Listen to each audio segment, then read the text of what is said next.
مساء الخير يا ناصر، خلنا نبدأ بملف شاغل الشارع الرياضي اليوم، اللي هو موضوع عبد الله الحمدان والهلال، واللي صراحة قلب الدنيا.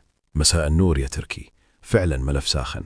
الهلال رافع حالة الطوارئ بسبب الحمدان، والسبب مفاوضات النصر مع اللاعب، وهو ما زال على ذمة عقده. حسب اللي طلع من تقارير خصوصاً موقع 365 سكورز، الهلال يجهز شكوى رسمية ضد النصر لو ثبت إن في توقيع أو اتفاق تم أثناء سريان العقد. صحيح، والهلال مو متساهل في النقطة هذه أبدا. اللجنة القانونية تتابع الموضوع متابعة دقيقة وبأمر مباشر من الأمير نواف بن سعد، وهذا يعطيك إحساس أن الموضوع ممكن يوصل لمرحلة تصعيد رسمية. بس خلنا نكون واضحين، من جهة النصر اللي قاعد يصير مجرد مفاوضات، والحمدان داخل آخر أيام عقده تقريبا. عقده ينتهي في 6 فبراير، يعني بعد نهاية فترة الانتقالات مباشرة. وهنا مربط الفرس، الحمدان حسب الكلام المتداول يدرس فسخ عقده مع الهلال إذا رفضوا انتقاله للنصر، ووقتها بيكون لاعب حر، والنصر يقدر يوقع معاه بدون أي مشاكل نظامية. ولو تمت الصفقة فعلا بنتكلم عن عقد طويل 4 مواسم ونصف يمتد إلى عام 2030، وهذا يوضح أن النصر يشوف في الحمدان مشروع مهم للمرحلة الجاية. صحيح، رغم أن تجربته مع الهلال ما كانت مثالية، لعب 145 مباراة، سجل 13 هدف وصنع 10، أرقام ما ترضي طموحه، ويمكن النصر يكون المكان الأنسب له. طيب نترك الحمداني شوي وننتقل لملف عالمي ضخم، كريستيانو رونالدو. وهل فعلا اقتربت لحظة الوداع؟ تقارير عالمية أبرزها توك سبورت تقول إن صيف 2027 ممكن يكون آخر محطة في مسيرة الدون، نهاية موسم 2026-27. رونالدو وقتها بيكون قريب من 41، ورغم لياقته الخرافية إلا أن المؤشرات تقول أنه يفكر يعلق الحذاء بعد نهاية عقده القادم. لكن الجميل في الموضوع أن النصر ما يبي يخسره نهائياً، في خطة واضحة أن رونالدو يستمر داخل النادي لكن بدور مختلف. نتكلم هنا عن رفع نسبة ملكيته في النادي اللي حالياً تقارب 15%، بالإضافة إلى دور إداري واستثماري وسفاري يكون فيه واجهة عالمية للدوري السعودي. وهذا منطقي، لأن وجود رونالدو مو بس داخل الملعب، أثر التسويقي والجماهيري عالمي، والنصر والدوري السعودي مستفيدين منه لأقصى درجة. وأرقامه مع النصر تقول كل شيء، 125 مباراة، 110 أهداف، 22 تمريرة حاسمة وبطولة عربية. ويبقى الطموح الأكبر إنه يختم مسيرته بلقب دوري سعودي أو دوري أبطال آسيا، وتكون نهاية أسطورية تليق باسم كريستيانو رونالدو. الأيام الجاية بتكشف لنا كثير، سواء في ملف الحمدان أو مستقبل الدون، لكن الواضح إن النصر حاضر بقوة في كل المشهد أكيد، والموسم هذا واضح إنه مليان أحداث. نروح الآن لخبر قوي بالأرقام ويعكس واقع النصر في سوق الانتقالات خلال السنة الحالية. النصر رسمياً يتصدر أندية دوري روشن في الإنفاق على الانتقالات خلال عام 2025. صحيح يا تركي، الأرقام هذه طالعة من نظام الانتقالات الدولية TMS، واللي كشف ترتيب الأندية السعودية الأكثر صرفاً على رسوم الانتقالات خلال 2025، والنصر جاء في الصدارة مو بس محلياً، حتى على مستوى قارة آسيا كاملة. وهذا رقم كبير لأننا نتكلم عن منافسة مع أندية شرق وغرب آسيا، ومع ذلك النصر الأول، يليه الهلال في المركز الثاني، ثم الأهلي اللي تقدم مركزين وجاء ثالث. بعدهم القادسية في المركز الرابع، ونيوم في الخامس. ونيوم تحديداً قصة مثيرة، قفز 124 مركز دفعة واحدة، وهذا يوضح حجم المشروع اللي قاعدين يشتغلون عليه.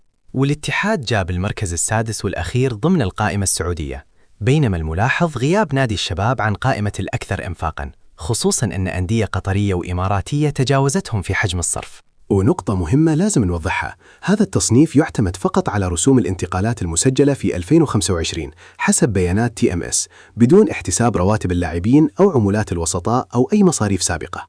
ننتقل الآن لخبر عالمي مرتبط بالنصر، والحديث هنا عن صفقة دخلت قائمة التوب 5 عالمياً حسب الفيفا. الفيفا وضع الكولومبي جون دوران مهاجم النصر والمعار حالياً لفنربخشي التركي ضمن قائمة أعلى 5 لاعبين في موسم انتقالات 2025 حسب التقرير اللي نشر الأربعاء.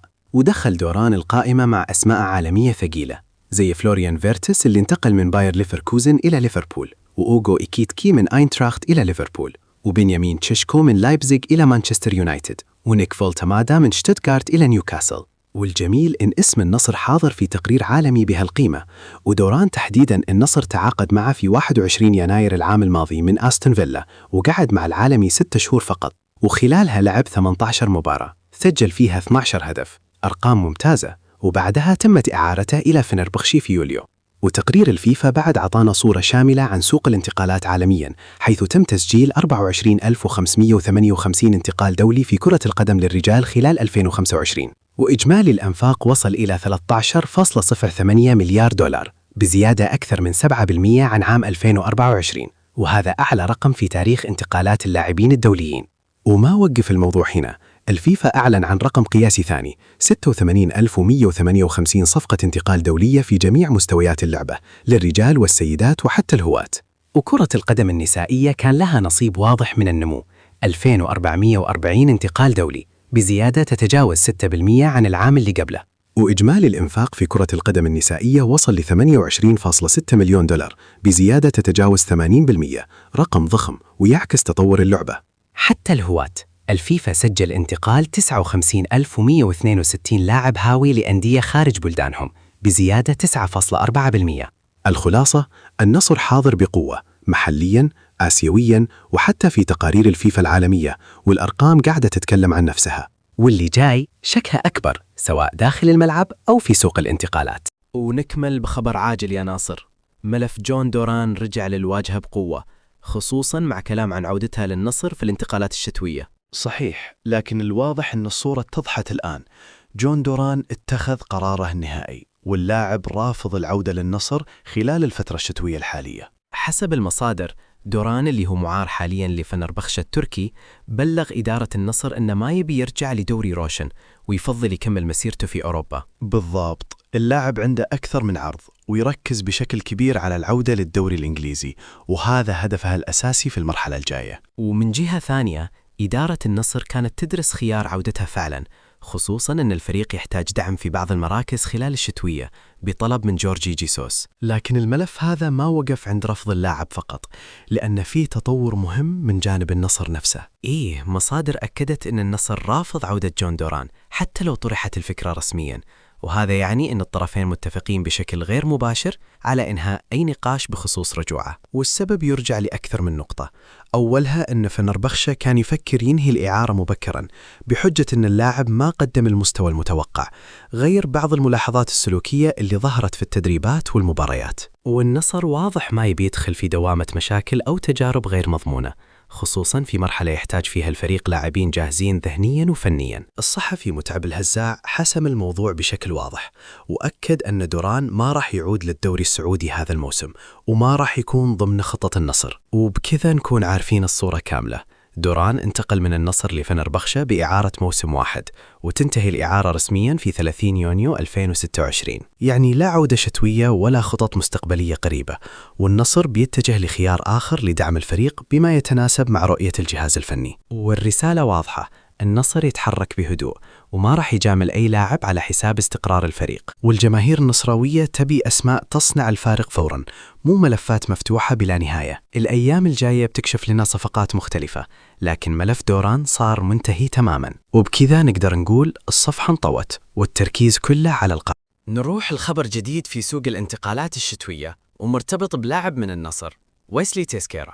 صحيح، خلال الساعات الماضية نادي ضمك خاطب إدارة النصر بشكل رسمي علشان يستفسر عن إمكانية ضم ويسلي تيسكيرا في فترة الانتقالات الشتوية الحالية. حسب شبكة 8، التواصل كان مباشر بين الإدارتين، وضمك يبغى يعرف موقف النصر من اللاعب، وهل في قابلية للإعارة أو الانتقال خلال الفترة الجاية. ويجي التحرك بناء على رغبة الجهاز الفني في ضمك، اللي يشوف إن الفريق محتاج دعم فني في بعض المراكز، وخصوصاً بعد سلسلة النتائج السلبية اللي مر فيها بالفترة الأخيرة. ضمك واضح إنه ما يبي يضيع وقت، لأن التقارير تقول إنهم أرسلوا أكثر من استفسار لأكثر من لاعب، وفي منافسة مع أندية ثانية على بعض الأسماء.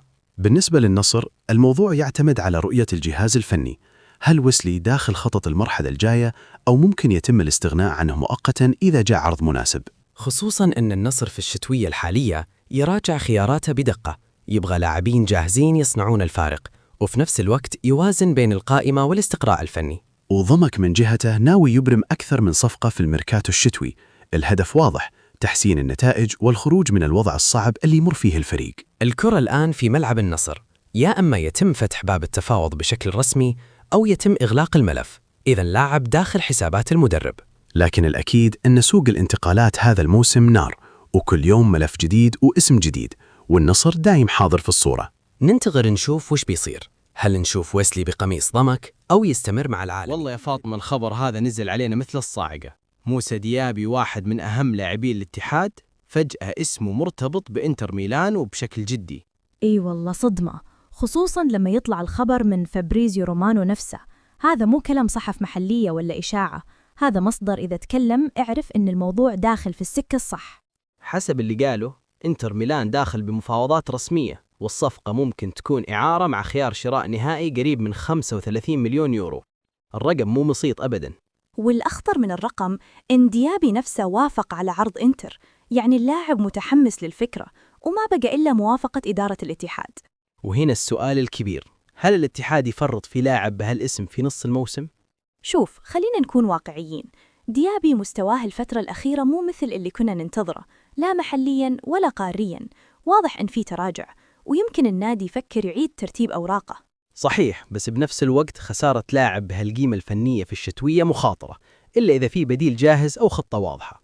وهذا اللي يخلي الجماهير متوترة، الاتحاد مقبل على مباريات مهمة، وأي هزة في التشكيل تأثر. خصوصاً أن الفريق يستعد لمواجهة الخليج في الجولة 19 على ملعب الإماء، مباراة ما هي سهلة أبداً. وتجيك تصريحات مدرب الفتح غوميز تزيد الضغط أكثر. الرجل قالها بصراحة، بنقفل كل المنافذ قدام الاتحاد. تصريح ذكي لأنه يعترف قوة الاتحاد هجومياً، لكنه بنفس الوقت يلمح أنهم بيركزون دفاعياً بشكل كبير. غوميز قال إن المباراة بتكون بالغة الصعوبة، وإن الاتحاد فريق قوي ويضم لاعبين على مستوى فني عال حتى لو نتائجه تراجعت آخر الجولات. وهذا اعتراف ضمني أن الاتحاد مهما تعثر يظل خصم مرعب. وبرضه ما أعفى فريقه من النقد، قال إن الفتح نفسه متراجع، وإن التراخي هذا غير مقبول، ولازم اللاعبين يرجعون للحماس والقتالية. يعني الفتح داخل المباراة وهو رافع شعار التركيز والانضباط الدفاعي. وقال نقطة مهمة، إن المباريات الكبيرة دايم يطلع فيها تركيز لاعبي الفتح أعلى، وهذا اللي يبي يصير قدام الاتحاد. حتى عن جاهزية قال إن مروان سعدان وفارغس بيتحدد وضعهم في التدريب الأخير، يعني كل شيء مفتوح.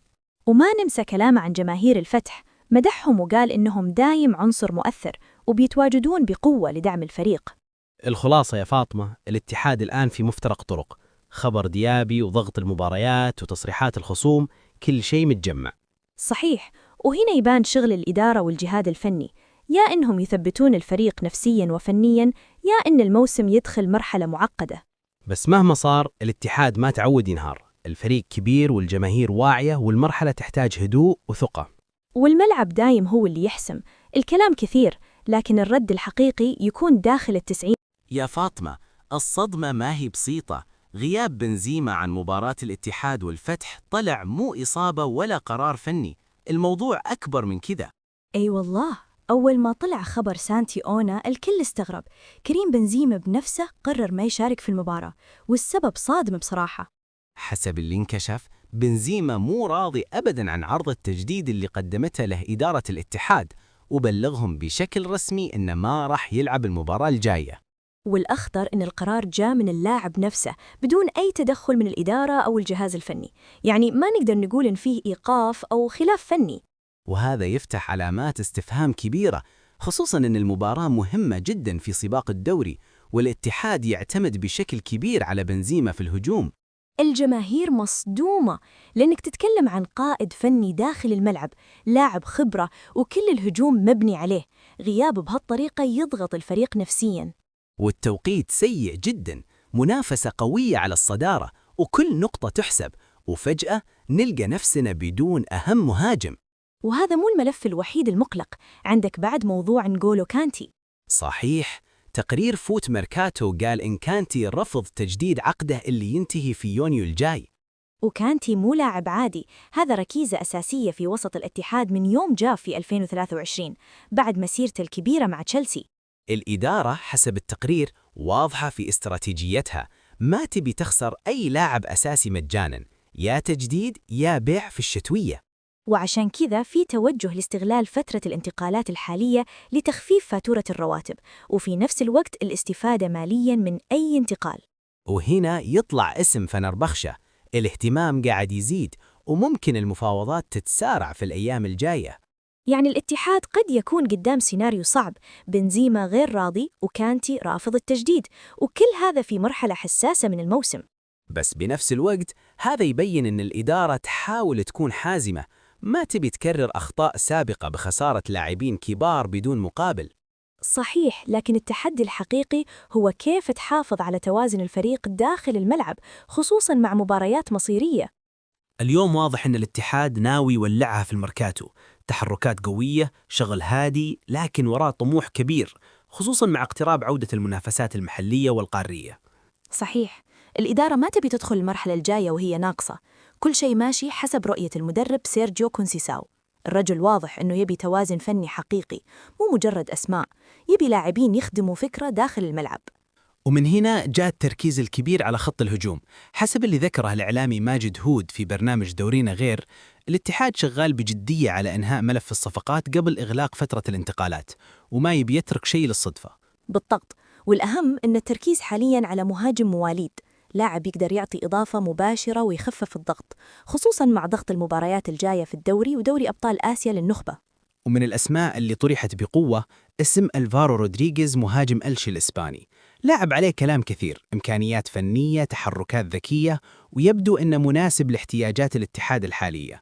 ولا ننسى أن عقده ممتد إلى نهاية يونيو 2029، هذا يعطي الاتحاد مساحة تفاوض واضحة، خصوصاً أن الصفقة ممكنة من ناحية مادية، قيمته السوقية تقريباً 4 ملايين يورو حسب ترانسفير ماركت.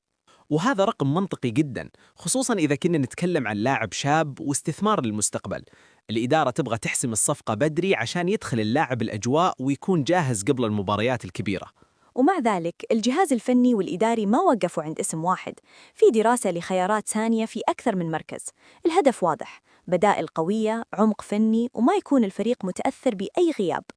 لكن خلينا ننتقل للخبر الجديد اللي سوى ضجة، موضوع رودريغو مارينا لاعب ريال بيتيس. كثير أخبار طلعت عن مفاوضات، لكن الحقيقة وشو؟ الحقيقة حسمت. مصدر من داخل نادي الاتحاد أكد بشكل صريح لسعودي سبورت إن ما في أي عرض رسمي ولا حتى شفهي قدم للاعب، وكل اللي انقال مجرد اجتهادات إعلامية. يعني الإدارة ما دخلت في هذا الملف نهائياً إلى الآن، رغم أن تقارير كانت تقول أن اسمه موجود ضمن قائمة لاعبين مواليد محتملين. صحيح، لكن الواقع أن الاتحاد ما تحرك رسمياً، ويمكن الاسم كان مطروح كفكرة فقط بدون أي خطوة فعلية، وهذا يوضح أن الإدارة تشتغل بهدوء وما تحب التسريب. وبين النفي الرسمي والتكهنات نقدر نقول إن ملف رودريغو مارينا حالياً غير مطروح، وكل التركيز منصب على خيارات ثانية، وعلى رأسها ألفارو رودريغيز.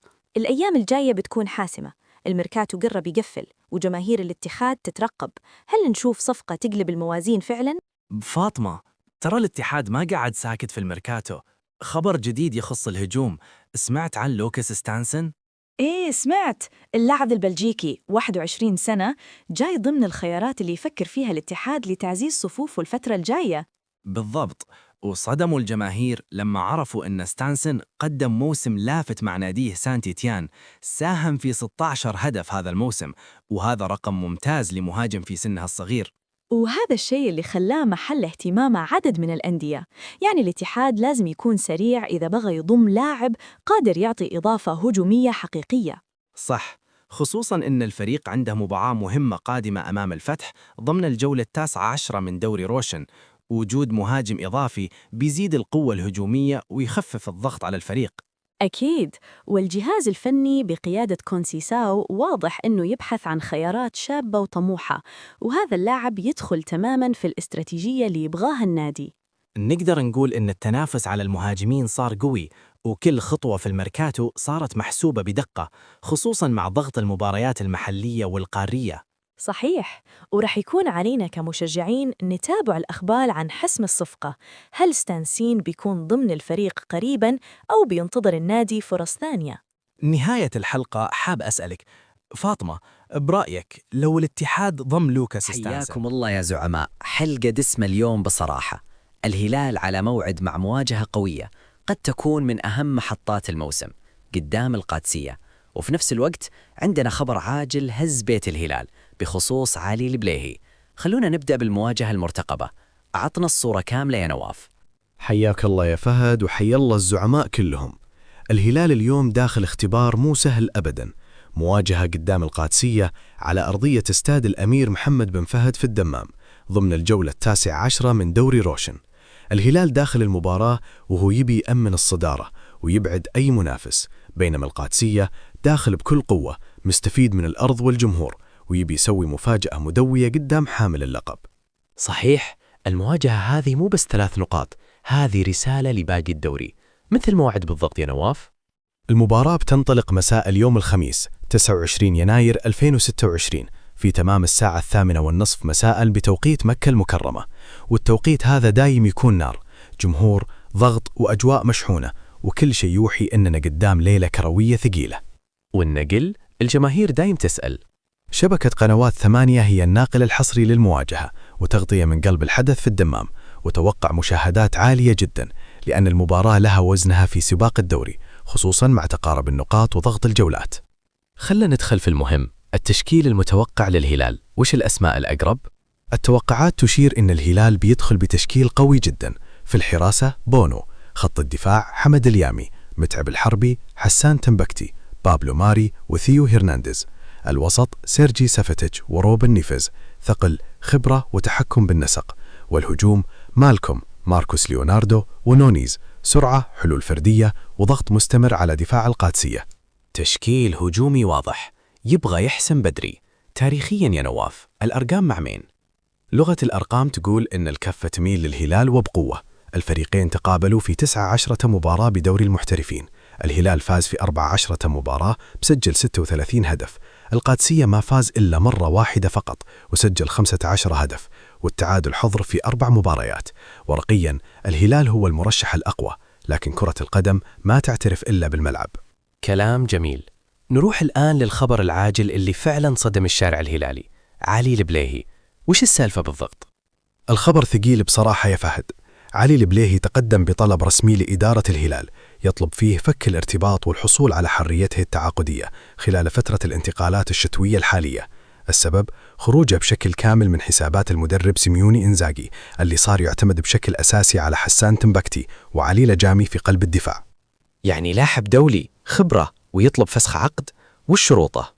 بحسب تقارير الميدان الرياضي، البليهي اشترط الحصول على كامل مستحقاته المالية المتبقية مقابل توقيع مخالصة نهائية علشان يطلع بشكل نظامي وقانوني. المفاجأة الأكبر رفضها القاطع للانتقال إلى الشباب على سبيل الإعارة حتى نهاية الموسم. رفض الشباب؟ هذه قوية. إيه، وبرنامج دورينا حير أكد هالنقطة. البليهي يفضل أنه يحصل على حريته التعاقدية بالكامل، مو إعارة، علشان يختار وجهته القادمة بنفسه حسب قناعاته المهنية والشخصية بدون قيود. والتوقيت صعب جدا جدا، أيام قليلة قبل إغلاق الميركاتو الشتوي، وهذا حط إدارة الهلال تحت ضغط كبير. الإدارة الآن تحاول توازن بين مصلحة النادي واحترام اللاعب، يا أما يتوصلون لمخالصة مالية أو يلاقون حل بديل يضمن استقرار الخط الخلفي. يعني أيام حاسمة جاية. أكيد الأيام الجاية بتكون فاصلة، إما بقاء البليهي إذا صار اتفاق مالي أو رحيله رسميا لوجهة جديدة، وبكذا ينتهي ملف واحد من أكثر الملفات جدلا في الهلال هالفترة. ملف ثقيل، مباراة ثقيلة، وضغط موسم واضح. عطنا وش عندك يا نواف، هل تشوف الهلال قادر يجمع بين الفوز والاستقرار؟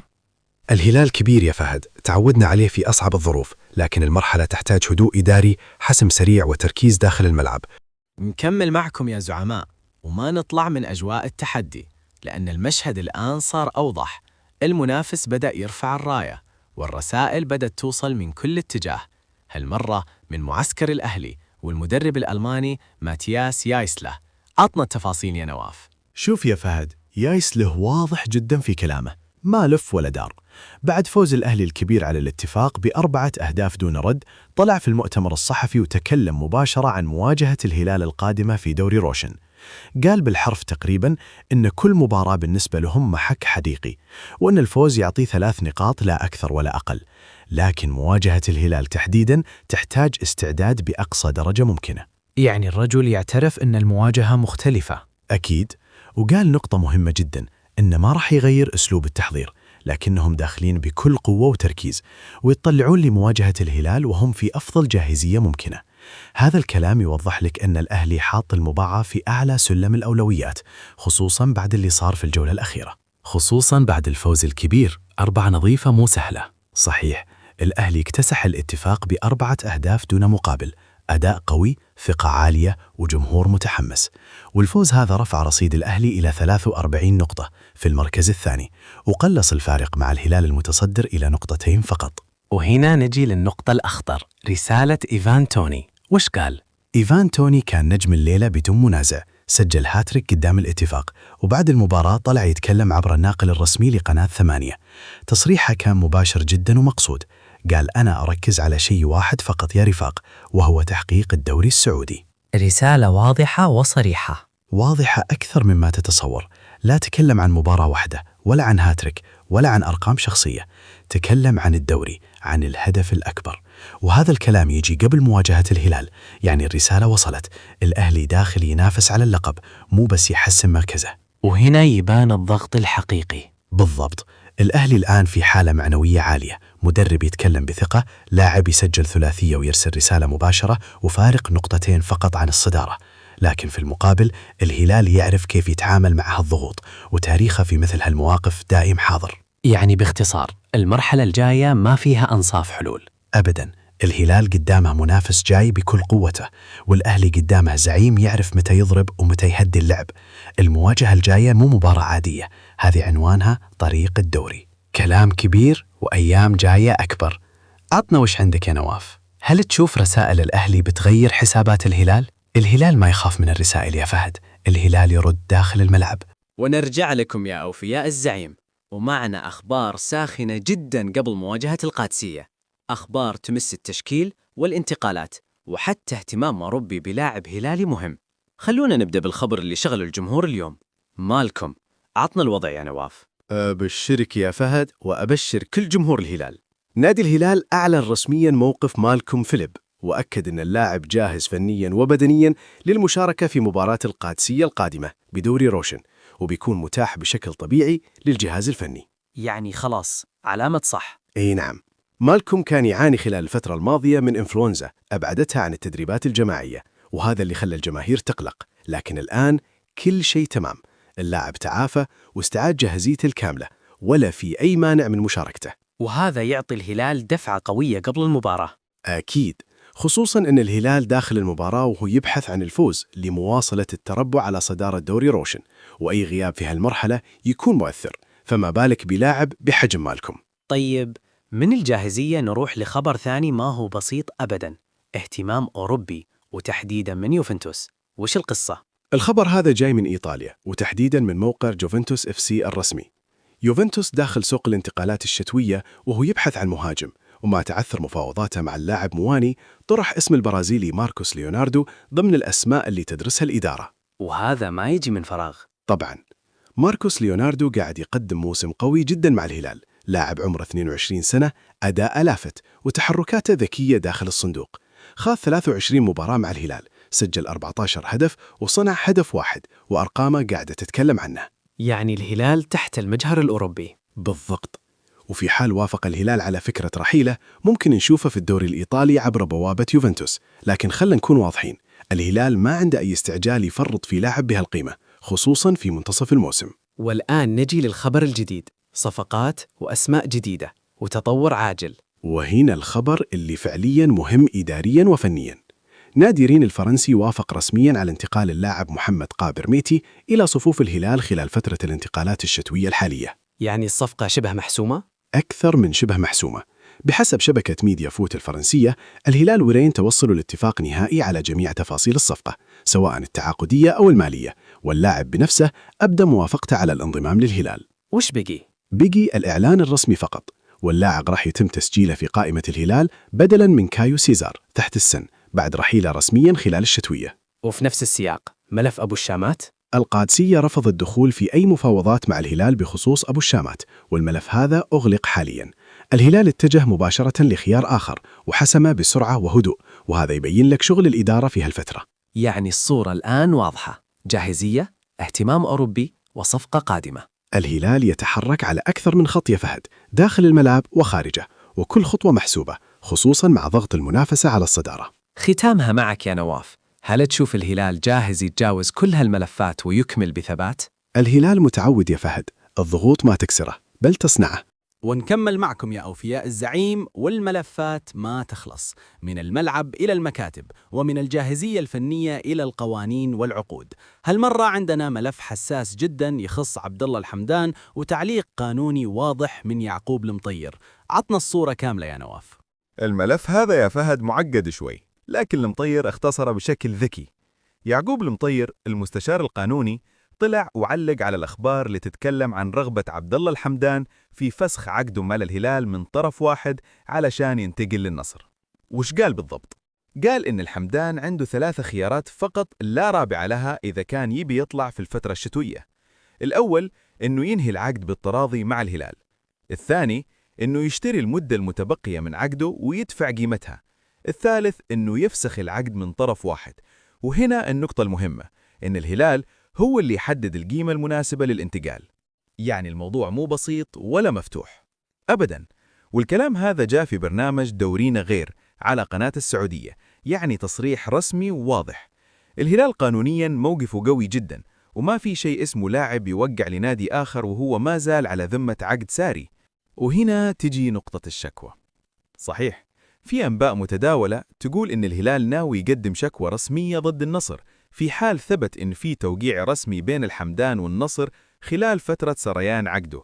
والهلال حسب المصادر راح يتخذ كل الإجراءات القانونية بدون تردد إذا ثبت أي تجاوز. يعني الملف هذا ممكن يروح بعيد. إذا في توقيع، نعم بيروح بعيد جدا. الهلال ما يتهاون في حقوقه سواء لاعب أو نادي آخر، والأنظمة واضحة. طيب نطلع من القانون شوي ونرجع للفن. تصريح مهم من نواف التمياط. تصريح صريح وواضح. نواف التمياط قال إن وجود الهلال في الصدارة ما يعني إن الفريق ما يحتاج تغييرات. يعني باختصار، الصدارة مو مبرر للجمود. كلام لاعب يعرف الهلال من الداخل. أكيد. تصريحه جاء في وقت الهلال قاعد يتحرك في سوق الانتقالات الشتوية ويسعى لحسم أكثر من صفقة لدعم الفريق. التمياط يرسل رسالة أن المنافسة قوية، وأن الحفاظ على القمة أصعب من الوصول لها، خصوصاً مع ضغط المباريات. بالضبط. الهلال قدامه مباراة مهمة جدا يوم غدا أمام القادسية على ملعب الأمير سعود بن جلوي في الدمام. الهلال متصدر الدوري برصيد 45 نقطة، والقادسية رابع ب38 نقطة. يعني الفارق مو كبير، وأي تعثر يحسب. يعني التغييرات مو رفاهية أبدا. التغييرات ضرورة سواء في عمق الدكة أو الخيارات الفنية، وهذا اللي التمياط كان يقصده. الهلال يبغى يكمل الموسم بنفس القوة، مو بس يتصدر الآن. ختامها معك يا نواف، بين ملف الحمدان وكلام التمياط، وش الرسالة الأوضح؟ الرسالة واضحة يا فهد. الهلال قوي داخل الملعب وحازم خارج الملعب، وما يفرط لا في حقوقه ولا في طموحه. ونكمل معاكم يا زعماء، وملفات الانتقالات ما تهدأ أبدا داخل بيت الهلال، بين رفض وعروض رسمية وأسماء هجومية مطروحة على الطاولة. خلونا نبدأ بملف أبو الشامات. وش صار بالضبط يا نواف؟ الملف هذا يا فهد صار واضح الآن. إدارة نادي القادسية رفضت بشكل رسمي فتح باب التفاوض مع الهلال بخصوص بيع عقد اللاعب محمد أبو الشامات خلال فترة الانتقالات الشتوية الحالية. يعني رفض من البداية؟ ليس مرة واحدة فقط. الهلال تقدم بعرض أول والقادسية رفض. الهلال رجع وقدم عرض ثاني، لكن القادسية جدد الرفض وأكد تمسك الكامل باللاعب وعدم رغبته في مناقشة أي عرض في الوقت الحالي. وش سبب التمسك الكبير؟ أبو الشامات لاعب عمره 23 سنة فقط، عنصر أساسي في القادسية، وعقده ممتد حتى عام 2029. يعني النادي مو مضغوط أبدا للبيع، ومن وجهة نظرهم اللاعب مشروع طويل المدى، والتفريط فيه الآن مو ضمن خططهم. وهنا نشوف أن الهلال ما وقف عند اسم واحد. صحيح، الهلال تحرك مباشرة لخيارات هجومية أخرى، ومن أبرزها مهاجم نادي الخليج جوشو كينغ. وهنا الكلام صار رسمي. نعم، محمد الكحل المدير التنفيذي لنادي الخليج كشف عبر قناة 8 إن الهلال قدم عرض رسمي للتعاقد مع جوشو كينغ خلال فترة الانتقالات الشتوية الحالية. وش قال عن العرض؟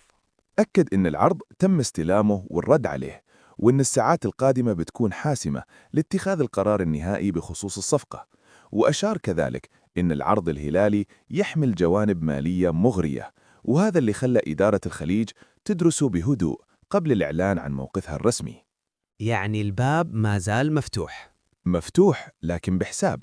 الخليج في نفس الوقت قاعد يشتغل على تدعيم صفوفه بصفقات جديدة وفق رؤية المدرب جورجيوس دونيس علشان يكون مستعد لاستكمال الموسم حتى لو رحل جوشو كينج. وهذا يعطيك صورة واضحة عن تحركات الهلال. الهلال واضح يا فهد، ما يوقف عند رفض واحد ولا يغامر بلاعب واحد، في خطة وفي بدائل. ونقولها صريحة يا زعماء، اللي قاعد يصير الآن مو مفاوضات عادية، هذا زلزال فعلي في أوروبا وتحديداً في البرتغال. اسم الهلال صار يحرك السوق ويرفع الأسعار خلال ساعات. خلونا نفتح أخطر ملف الحلقة، صفقة إنزاغي. عطنا التفاصيل يا نواف. اللي صار يا فهد باختصار أن الهلال أول ما فتح باب التفاوض على صفقة هجومية أوروبية قوية، السعر انفجر. كنا نتكلم عن لاعب سعره يدور حول 30 مليون يورو، وفجأة خلال ساعات الرقم يقفز إلى 70 مليون يورو. وهنا نعرف أن الاسم كبير، كبير جدا. الكلام عن اليوناني فانجيليس بافليديس، رأس الحربة المتألق مع بنفيكا البرتغالي. الهلال تواصل لمعرفة مطالب بنفيكا بشكل مبدئي، لكن الرد كان صادم، 70 مليون يورو. ليش الرقم هذا؟ بسبب عاملين رئيسيين. الأول تألق اللاعب مع بنفيكا، الثاني دخول اسم الهلال على الخط وربط اللاعب باللعب باسم الزعيم. وهنا الأندية الأوروبية تعرف أن الهلال قادر مالياً. وهنا يجي دور إنزاغي. بالضبط، سيميوني إنزاغي هو اللي حط اسم بافليديس ضمن قائمة المرشحين لتدعيم هجوم الهلال، سواء في الشتوية أو بنهاية الموسم. المدرب يبي مهاجم سوبر، مهاجم يضمن لك بين 20 إلى 25 هدف في الموسم، لاعب يحسم. يعني صفقة فنية قبل ما تكون إعلامية 100%. حتى الصحفي وخبير الانتقالات ساشا تافولييري أكد عبر حسابه في منصة إكس إن فيه اهتمام فعلي من الهلال بالتعاقد مع بافليديس، مو مجرد جس نبض. لكن الهلال ما وقف هنا أبداً. الهلال فاتح أكثر من خط هجومي، ومن ضمنها خط ألماني، وتحديداً مع بايرن ليفركوزن. وهنا يطلع اسم كريستيان كواماني. المهاجم الكاميروني كريستيان كواماني واحد من أبرز المواهب الإفريقية في الدوري الألماني. الهلال دخل في مفاوضات رسمية وأرسل عرض بالفعل للتعاقد مع اللاعب خلال يناير، لكن الرد رفض. صحيح، وكيل اللاعب إريك ديبولو أكد للصحيفة الرياضية إن ليفركوزن رفض العرض، وقد يكون السبب مادي بحت، لأن النادي الألماني ما عنده مانع مبدئي من رحيل اللاعب. وش قال الوكيل عن الهلال؟ أشاد بالمشروع الهلالي بشكل واضح، وقال إن العرض ممكن يتجدد بنهاية الموسم، وهذا يعطيك إشارة إن الباب ما تسكر، خصوصاً إن اللاعب مرتبط بعقد طويل. عقده مستمر حتى صيف 2029، وسبق ارتبط اسمه بعدة أندية أوروبية، غير تألقه الأخير مع منتخب الكاميرون في كأس إفريقيا 2025. يعني الهلال الآن قدام مشهد واضح، أسعار نار. لكن الهلال داخل بثقة. الإدارة تعرف إن اسم الهلال صار مؤثر في السوق، وإن أي تحرك رح يرفع السقف. لكن في المقابل فيه صبر، وفيه بدائل، وفيه قراءة دقيقة. ختامها معك يا نواف، زلزال البرتغال ورفض ألماني. وش الرسالة؟ الرسالة يا فهد إن الهلال ما يبحث عن أي مهاجم، الهلال يبحث عن مهاجم يغير شكل الفريق.